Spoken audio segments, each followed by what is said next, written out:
Bonjour à tous, aujourd'hui je vais répondre à plusieurs demandes qui m'ont été postées pour parler de mon logiciel pour contrôler ma caméra sur une tablette, DSLR Controller. Et comme je suis un type sympa, je vous fais un tuto dessus. DSLR Controller est utilisable sous iOS et Android sur smartphone et tablette, mais uniquement sur les appareils Canon. Pour récupérer le logiciel, il y a deux façons de faire. Pour ceux qui ont Android, vous allez chercher sur le Google Play Store avec DSLR Controller. Pour ceux qui ont iOS, il faut chercher par votre moteur de recherche favori en utilisant la phrase DSLR Controller iOS. Pour ceux qui arriveront sur le site de DSLR Controller, ne vous inquiétez pas, ce n'est pas le site le plus commerçant du monde, mais c'est quand même un site de confiance. Je ne crois pas que l'application soit disponible sur Apple Store. D'où le fait d'aller chercher sur le site internet. Donc pour iOS, c'est gratuit, mais pour ceux qui ont Android, ce sera 7,99 €.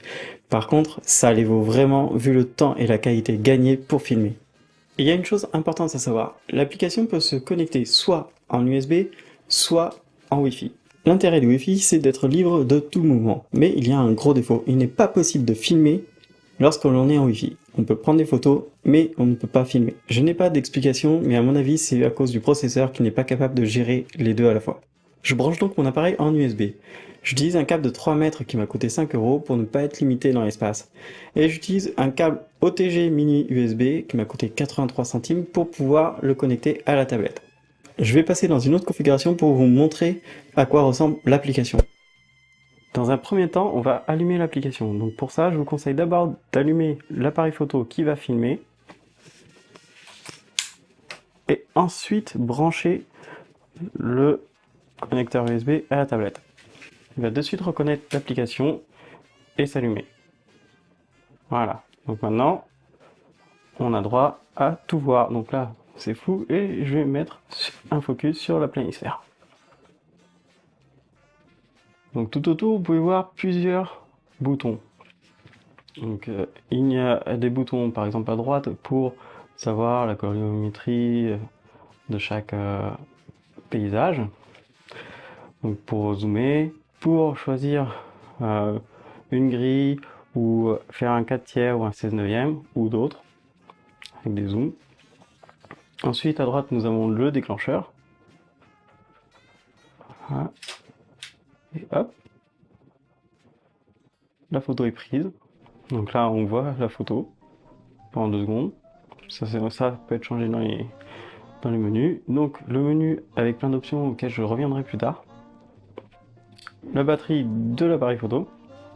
Le nombre de photos qu'il me reste à faire. Donc là pour gérer les ISO. Donc on peut vraiment gérer tout ce que l'appareil photo peut gérer. Là nous avons l'exposition que l'on peut ajuster comme sur l'appareil photo. Juste en faisant un glissement. Là on peut ajuster sur combien l'exposition peut être sur un range. Et ici, si on a un flash, pouvoir compenser l'exposition. C'est hyper simple. Et ensuite l'ouverture, donc de 8 litres jusqu'à 22. Encore plus simple, c'est exactement les mêmes informations que l'on peut changer sur l'appareil photo, on peut changer sur la tablette et l'application DSLR Controller. Donc là on peut voir toutes les photos que j'ai prises, les vidéos aussi, ça c'est la galerie. Ici, on peut voir les balances de blanc, on peut utiliser ce que l'on veut, soit automatique, photo, nuages, ombre, tungstène, ou choisir carrément la température de l'ambiance. Là, c'est pour savoir si on fait un single shot, ou soit on en fait plusieurs d'affilée, ou avec un rotadata, ou avec une télécommande, vous choisissez.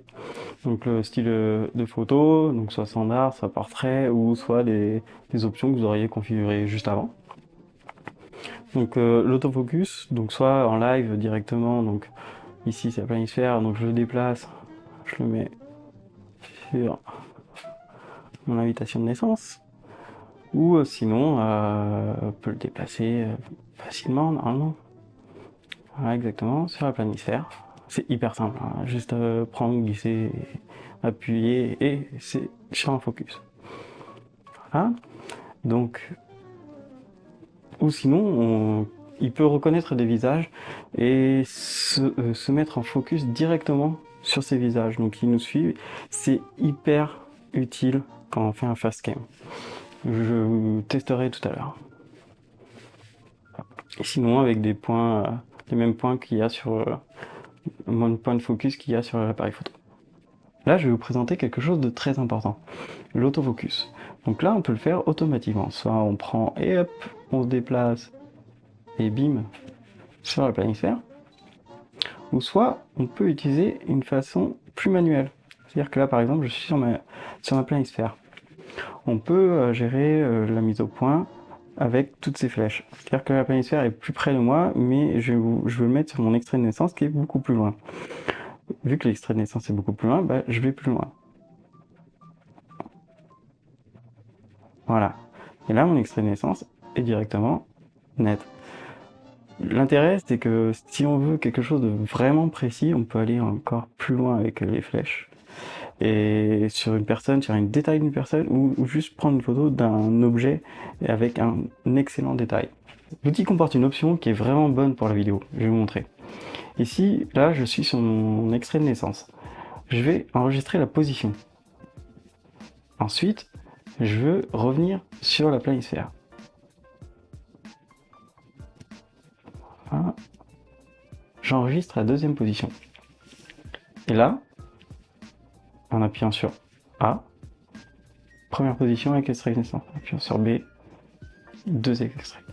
Ça peut être vraiment utile, par exemple, si deux personnes discutent. Si on appuie ici, on peut faire apparaître d'autres options de paramétrage.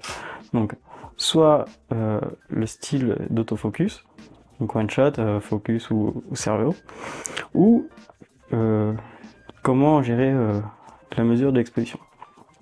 Voilà. Ici, ça changera en fonction de quand on tourne, on change, donc en manuel, en vitesse, et pareil, on peut aller jusqu'en bulb. Donc je me remets en priorité ouverture, qui est la plus simple pour faire cette vidéo. Maintenant, on va faire un tour dans les images et les paramètres. Donc, le premier, c'est pour voir toutes les images. Le deuxième, c'est pour choisir dans quel mode on va nous montrer les photos après un shoot. Time Bulb Shot, c'est pour gérer le paramétrage web, donc les longues expositions. Le HDR, c'est pour faire des photos en HDR. Focus Breaking, c'est pour varier le focus. Voilà, donc là on choisit, etc. Voilà, donc ça rallume. Ça a éteint, c'est un peu chiant. Ça, des fois, certaines options, ça éteint l'appareil photo et ensuite il faut le rallumer. Donc ça, c'est pour faire du time-lapse et ça, c'est hyper bien parce que là, on choisit le nombre d'intervalles, enfin la mesure d'intervalle. Donc là, c'est 2 secondes. On lui dit, je vais faire 100 shoots et il te dit, bah ça va durer 3 minutes et 18 secondes. Ici, on peut faire un autofocus soit que sur la première photo, soit pas du tout, ou soit sur toutes les photos. Et soit tu peux faire juste l'image simple, ou soit en HDR, à chaque fois, à chaque prise. Voilà. Continue, bumper, bon bah, ça n'a pas été implanté, donc je sais pas ce que c'est. Donc ça c'est pour cacher tous les boutons pour que ce soit encore plus grand. Ça c'est pour faire un point Wi-Fi. Donc ça donne toutes les informations sur la caméra, donc 6D, le sériel, et le nombre de photos qui a été prise. Donc là, ça c'est hyper important. Donc sauver la date et l'heure sur la caméra. On peut directement choisir le format de photo que l'on veut. Oui, il y en a un tout petit peu. Donc la vidéo au format qualité, c'est normal parce que je suis pas encore en mode vidéo, donc je peux pas encore choisir. Si en shooting, c'est pour gérer, pour atténuer le bruit que fait le miroir quand il se lève, mais c'est que dans certains modes, parce qu'en fait il laisse le miroir levé au lieu de fermer l'ouvrir. Strobe Recharge Delay, je sais pas ce que c'est. Focus Pull Step Delay, je sais toujours pas ce que c'est. Résolution, bah là on veut pas l'utiliser. Le rendu de la qualité, c'est-à-dire un rendu de la qualité sur l'image que propose la tablette. Donc là moi je choisis qualité, mais on peut choisir performance. Là le render frame limit, c'est pour pareil pour la tablette. Donc moi j'ai mis au maximum, ce sera plus fluide comme ça. Display filter, ça peut être intéressant ça, par exemple si j'utilise l'exposition. là, il va me montrer qu'est-ce qui est les petits bouts qui sont en rouge, etc. Il va me dire ça c'est trop foncé, ou soit ça c'est trop clair. Donc ajuste l'image pour que ce soit la bonne exposition sur toute l'image. Mais sinon, il y a des trucs un peu plus fun. Genre contraste, red, et pop. Voilà. Donc là, on voit tous les contrastes, toutes les lignes de contraste qui ressortent. Je vais remettre quand même comme c'est. Nos mirrorings pour tourner une image à l'envers, sur un côté, etc.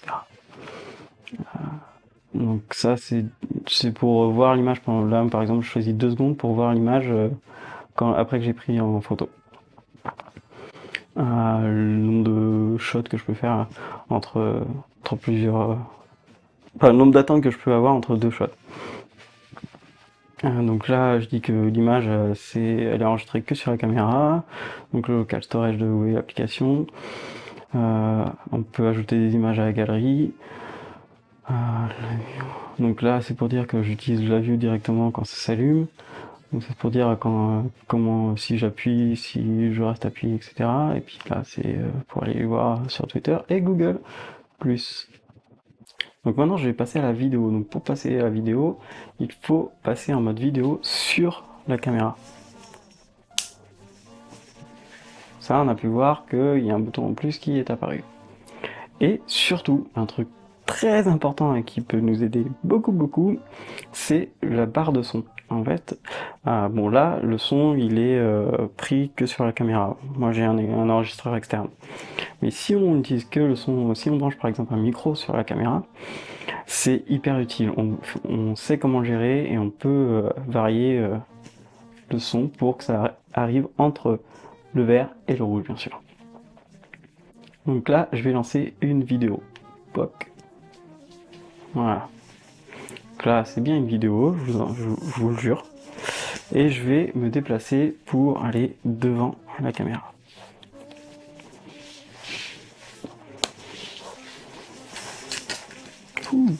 Yep. Et voilà. Et hop. Donc maintenant, je me focus en pleine vidéo. Et voilà, donc maintenant, je me filme avec ma tablette. Petit Inception. Yeah! Et vous pouvez voir que c'est hyper pratique. C'est-à-dire que si je recule, je me mets ici.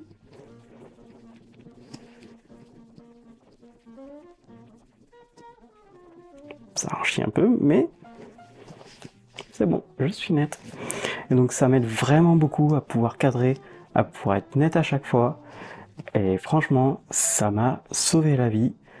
Parce que tout seul, filmer, c'est presque impossible pour avoir une bonne qualité. Et maintenant, je ne suis plus tout seul puisque je suis avec ma super application.